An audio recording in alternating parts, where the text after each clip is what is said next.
Ito guys, so paano gumawa ng tuyo. Galing ito yung fresh na isda. Ito po.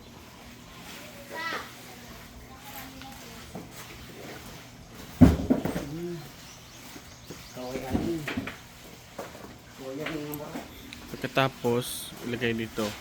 Lagyan ng asin. Ito na po, mag-ferment na po yung isda at yung asin. Tapos, dyan, nililinis nila. Dyan o. Natanggal yung asin para hindi masyado maalat.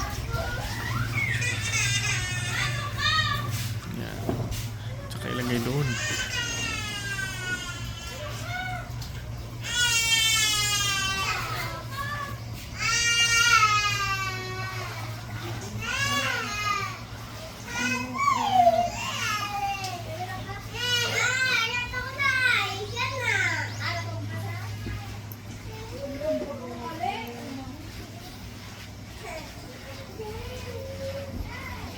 Doon nilagay para mapinitan.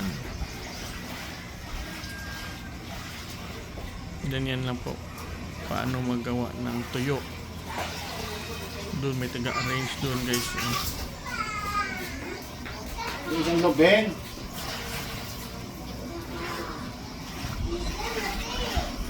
Doon niya ilagay.